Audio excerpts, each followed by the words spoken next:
प्रणाम दर्शकों, आप सबका हार्दिक स्वागत है मेरे चैनल अनुभूतियों का इंद्रधनुष में।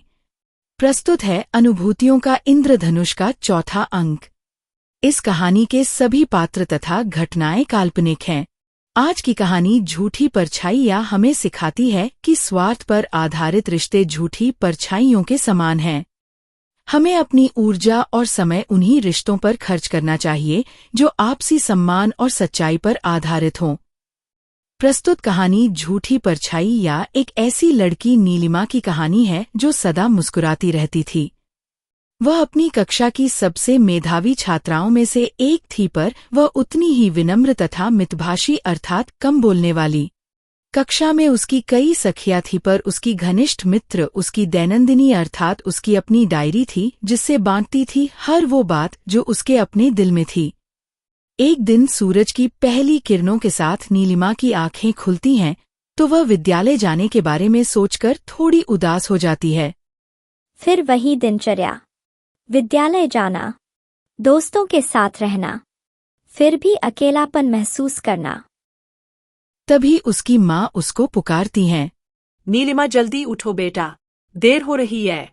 नीलिमा मन ही मन में स्वयं को समझाती है और फिर विद्यालय जाने के लिए तैयार होती है, क्योंकि उसके लिए पढ़ाई बहुत महत्वपूर्ण है। नीलिमा के माता पिता मध्यम वर्गीय परिवार से थे। पिता एक निजी संस्था में काम करते थे और माँ घर संभालती थीं। परिवार में सादगी थी, पर संस्कारों का अभाव नहीं था। नीलिमा प्रतिदिन की तरह घर से विद्यालय के लिए निकलती है और जब विद्यालय पहुंचती है तो उसकी 4 सहेलियां मेघा, रिया, अंजलि और दिव्या उससे मिलती हैं। वे पांचों सदैव साथ रहती थीं। कक्षा के सभी विद्यार्थी उन 5 सहेलियों को एक दूसरे की परछाइयां कहकर बुलाते थे। जैसे ही नीलिमा कक्षा में पहुंची, मेघा ने नीलिमा से कहा, नीलिमा, तुमने सामाजिक विज्ञान का गृह कार्य पूरा कर लिया क्या? मैंने पूरा कर लिया। मैं तो गृह कार्य करना भूल ही गई। तुम मुझे अपना गृह कार्य दे सकती हो क्या? हाँ, क्यों नहीं, ये लो।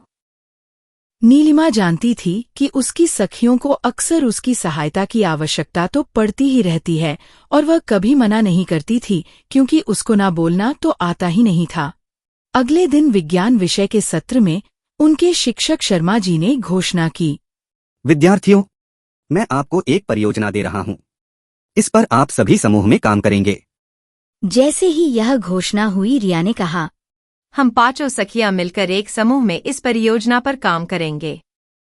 लेकिन जब परियोजना पर काम करने की बारी आई तो अंजलि ने नीलिमा से कहा, नीलिमा, तुम तो पढ़ाई में कितनी मेधावी हो। तुम्हें तो सब आता है। तुम परियोजना पर काम करना आरंभ कर दो, हम सब तुम्हारी सहायता करेंगे। परियोजना प्रस्तुति के समय हम तुम्हें इसका पूरा श्रेय भी देंगे। हाँ ठीक है, मैं परियोजना तैयार करना आरंभ कर देती हूँ। नीलिमा बहुत सरल स्वभाव की बालिका थी। जब वह कक्षा में परियोजना पर कार्य करती तो उसकी 4 सखियां मस्ती मजाक में ही व्यस्त रहती। वार्षिक परीक्षा सर पर थी। नीलिमा मन लगाकर परीक्षा की तैयारी कर रही थी। नीलिमा कक्षा में अव्वल अंकों के साथ उत्तीर्ण होती थी। उसके माता पिता को पूर्ण विश्वास था कि वह परीक्षा में इस बार भी अच्छे अंकों से उत्तीर्ण होगी। नीलिमा भी यह परंपरा कायम रखना चाहती थी। परीक्षा से कुछ दिनों पूर्व जब वह अपनी तैयारी में व्यस्त थी, तभी उसका फोन बजा। नीलिमा ने फोन उठाया। हेलो नीलिमा, मैं मेघा बोल रही हूँ। सुन, मुझे विज्ञान के नोट्स चाहिए। क्या तू कल सुबह मुझे दे सकती है? मुझे पता है कि तूने तो इस विषय की पूरी तैयारी कर ही ली होगी, पर मुझे तो विज्ञान की तैयारी अभी आरंभ करनी है।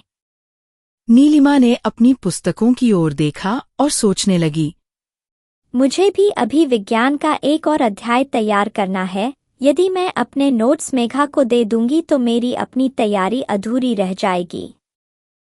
क्या मैं सदैव दूसरों की आवश्यकताओं को अपनी प्राथमिकता से पहले रखूंगी? नीलिमा इस बार मन ही मन कुछ तय करती है और अपनी सखी मेघा से कहती है, मेघा, सुन, मुझे भी विज्ञान का एक और अध्याय अभी तैयार करना है, इसलिए मैं तुम्हें अपना नोट्स अभी तो नहीं दे सकती। ये तुम क्या कह रही हो नीलिमा? तुम मना कर रही हो, पर मुझे वो नोट्स तो कल ही चाहिए थे। मुझे क्षमा करना मेघा, मैं नहीं दे सकती क्योंकि मुझे भी तो परीक्षा की तैयारी करनी है। रहने दे नीलिमा, मैं समझ गई कि तुम्हारे लिए मेरी पढ़ाई महत्वपूर्ण नहीं है। मित्रता तो बस नाम की है। नीलिमा को ताने देकर मेघा ने फोन काट दिया। मेघा के स्वार्थी व्यवहार से नीलिमा थोड़ी दुखी हुई, फिर उसने स्वयं को समझाया कि कोई बात नहीं, मेघा मेरी सखी है, वह मेरी बात समझ जाएगी। अगले दिन जब वह विद्यालय में अपनी सखियों से मिली तो केवल रिया ने उसके अभिवादन का उत्तर दिया, बाकी सभी ने उसे अनदेखा कर दिया। मेघा ने सबसे कहा, मैंने तुम सबको बताया ना कि कल नीलिमा ने मेरे साथ क्या किया। नीलिमा से बात करने की कोई आवश्यकता नहीं है। दिव्या, रिया, अंजलि, चलो कैंटीन चलते हैं। वे सभी बिना नीलिमा को लिए ही वहां से चली गई। नीलिमा वही खड़ी रह गई, आश्चर्यचकित और दुखी। पूरे दिन उसकी सखियों ने उससे बात नहीं की। भोजन करते समय भी उसको अकेले ही बैठना पड़ा। कक्षा में भी सबने उससे दूरी बनाए रखी। कक्षा से निकलते समय उसने अंजलि और रिया को आपस में बातें करते हुए सुना। ये नीलिमा को क्या हो गया है? उसने मेघा को नोट्स देने से मना कर दिया। हाँ, हर बार तो वह मना नहीं करती, पर पता नहीं इस बार इतना अकड़ क्यों रही है। अंजलि और दिव्या की बातें सुनकर नीलिमा को यकीन नहीं हो रहा था कि वह क्या सुन रही है। ये दोनों मेरे बारे में ऐसा क्यों बोल रही हैं? मैंने इनकी परियोजनाएं पूर्ण करने में इनकी सहायता की है, सदैव अपने नोट्स भी दिए हैं। केवल एक बार मना करने पर वे ऐसा रूखा व्यवहार क्यों दिखा रही हैं? क्या मेरी सखियां स्वार्थी हैं? यह तो एक तरफा मित्रता है। मैं अपनी सखियों को अपनी परछाइयों की तरह मानती हूँ।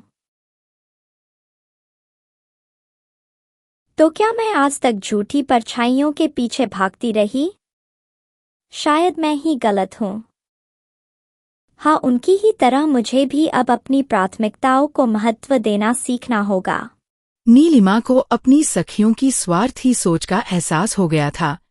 वह अकेले भोजन करती, अकेले ही पुस्तकालय जाती। जब वह उन चारों सखियों को एक साथ देखती तो उसको अपनी सखियों की स्वार्थी बातें याद आ जाती थीं। मैं अकेले रह सकती हूँ पर अब अपना अपमान नहीं सह सकती। अगले दिन जब वह विद्यालय में अपनी कक्षा में बैठी पढ़ाई कर रही थी तो उसकी सखी दिव्या उसके पास आई और बोली, क्या तुम मुझे अपनी पुस्तक दे सकती हो? मैं अभी पढ़ रही हूँ।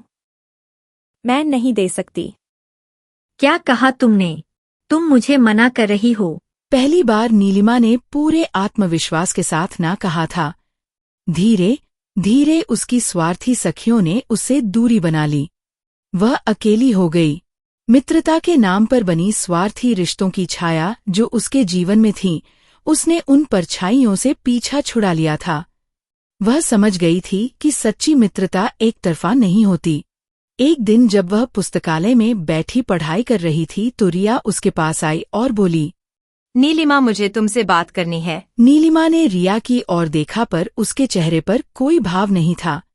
रिया बोली, मुझे क्षमा कर दो नीलिमा, मैंने तुम्हें गलत समझा। हम स्वार्थी थे, हमने कभी तुम्हारे भावनाओं की परवाह नहीं की। मैं तुमसे पुनः मित्रता करना चाहती हूँ, लेकिन इस बार सच्ची मित्रता। नीलिमा ने एक पल सोचा और फिर रिया का हाथ थाम लिया। नीलिमा और रिया फिर से मित्र बन गईं। वे एक दूसरे का सम्मान करतीं, एक दूसरे की राय सुनतीं और एक दूसरे की सहायता भी करती थीं। नीलिमा अब भी विनम्र थी, लेकिन वह यह समझ गई थी कि विनम्रता तथा दुर्बलता में अंतर होता है। वह आज भी अपनी दैनंदिनी से बातें करती है। वह अपनी डायरी से बताती है, प्रिय डायरी, मैंने जीवन का सबसे बड़ा सार सीख लिया है कि अकेले रहना इतना कठिन नहीं है जितना बार बार अपमानित होकर भी किसी के साथ रहना। मैं यदि किसी के साथ विनम्र तथा ईमानदार हूँ तो मैं किसी को इसका अनुचित लाभ नहीं उठाने दूंगी। आशा है कि ये कहानी आपको पसंद आई होगी। कृपया इस वीडियो को लाइक करें, शेयर करें, सब्सक्राइब करें और अपने विचार कमेंट्स में अवश्य लिखें। नीलिमा की जगह यदि आप होते तो क्या करते? मैं शीघ्र ही एक प्रेरणादायक कहानी के साथ वापस आऊंगी। कहानी सुनने के लिए आपका बहुत बहुत आभार तथा धन्यवाद।